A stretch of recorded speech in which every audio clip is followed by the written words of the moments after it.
Hi guys, you're very welcome. My name is Carla and I'm the music teacher here at the Dublin Academy. By now I assume you'll all have gotten your pack of the Easter revision course notes for music. It seems a little bit bulky, but don't be too daunted by it. This is absolutely everything you need to know about the whole course included in these notes. So you'll see each section is broken down chapter by chapter in terms of your 4 set works, your Irish music, aural skills, melody writing and harmony writing for your composition paper. So we are going to approach every single question on the 2 papers over the next 5 sessions. Today's section is primarily going to focus on 2 of your set works. The first one being the Beatles. We're going to look at the 3 songs by the Beatles that are on the course, which include Sgt Pepper, it's our starting point, Sgt Pepper's Lonely Hearts Club Band. We're then going to take a look at She's Leaving Home and then finish up with When I'm 64. And then the second half of today's session we're going to be looking at Movement 2 and Movement 4 in Berlioz's Symphonie Fantastique.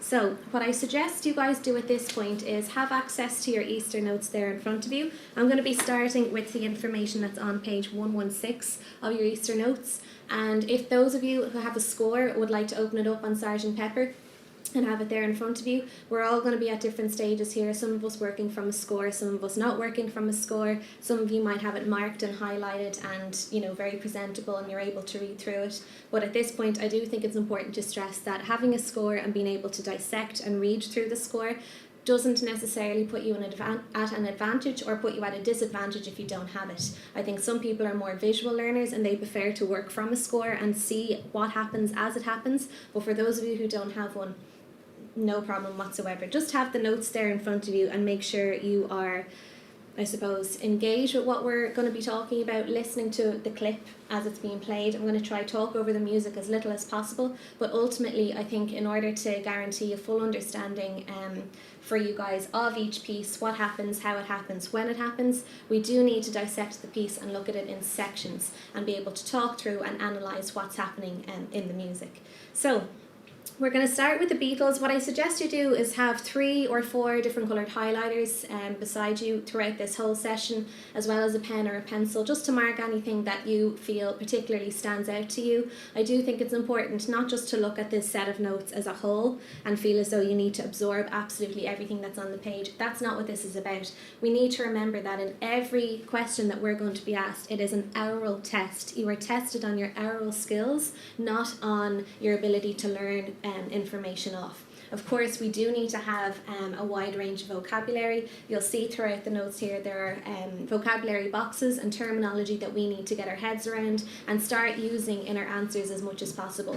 But it is important to stress that it's an aural test. You're tested on your ability to recognise what happens in the music, not to be able to remember things off a page and recite it down on the day. So just be aware that anything that you do to come across in the music that stands out to you, mark that in terms of whether it's an instrumental technique, a compositional technique, a feature of melody, a feature of rhythm, and work out your own way of colour coding your notes so that the information is clear and accessible and understandable for you guys, because as I said, it's a bulky set. You don't need to memorise everything that's on every single page, but having a presentable set of notes that works for you and that is catered to what you can hear and how you can identify the piece is what's going to be key in our learning of our 4 set works.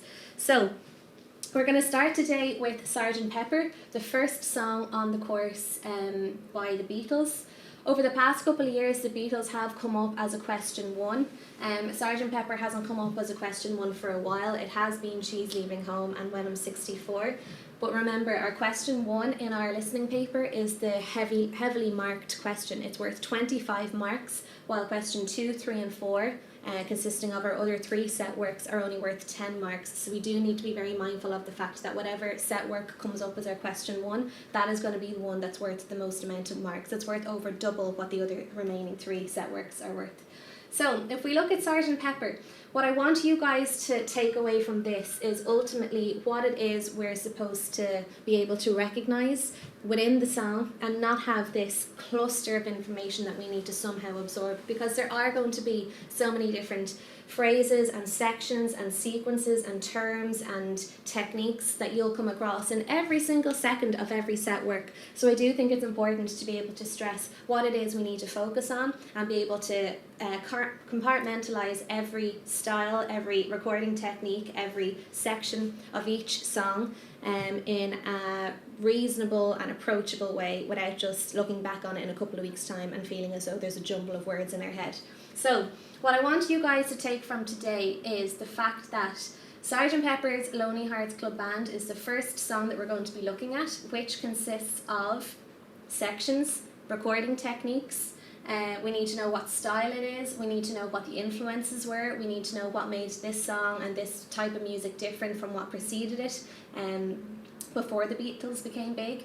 So starting with the very beginning, you'll see in your notes there you have features of the Beatles style, and then you have features that are predominant in this particular song. But I think what we do need to know overall when we talk about the Beatles, whether it's Sgt Pepper, She's Leaving Home, or When I'm 64, is what made the Beatles a band that were different from anyone that preceded them.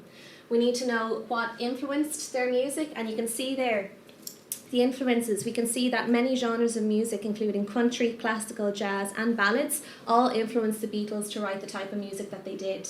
In the 3 songs that are on our course, we're going to see the rock influence, we're going to see a classical influence in She's Leaving Home, and we're going to see the jazz influences as well.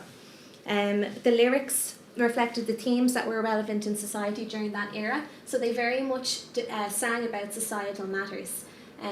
They tried to reflect what was going on in society at the time in order to bring awareness to their fans and to their listeners, and in some aspect as well tried to sort of encourage a sense of, I don't know, freedom and liberty in their music. They tried to express points that were very important to them and tried to get people engaged and interested in what was going on in society at the time. Psychedelic rock, this is something that I suggest after we finish this little section here. I suggest that you pause the video and go and YouTube examples of psychedelic rock online and see what samples you can come up with. Psychedelic rock is a type of rock that was a type of rock music that essentially tried to replicate the feeling of being on hallucinogenic drugs. So a lot of people get confused and they often say the Beatles wrote their psychedelic rock music when they were high on drugs or when they were off their head. That's not the case at all. They tried to use elaborate recording techniques to create these new and innovative sounds that were supposed to reflect the feeling of being on hallucinogenic drugs. So there was absolutely no drugs involved in terms of what they were writing and when they were writing. Maybe there was, but we don't need to look at it in terms of something that was influenced by drugs. They just recorded their music using these elaborate recording techniques in a way that allowed the listener to feel as though they were experiencing the effects of hallucinogenic drugs. So psychedelic rock is very much a category that they fell into in terms of Sgt Pepper. And then their fusions of styles. This sort of links back to their influences again. We can see the influence of country, classical, jazz and ballad, which resulted in the Beatles creating a fusion of styles in many of their songs. So not only were they a rock band overall who produced rock music, they were influenced by many other genres which they tried to incorporate to keep their music interesting, I suppose to keep their listeners, their fans, their audience engaged, and to just create a platform of music where not just rock fans would be drawn to, but fans of all different genres of music.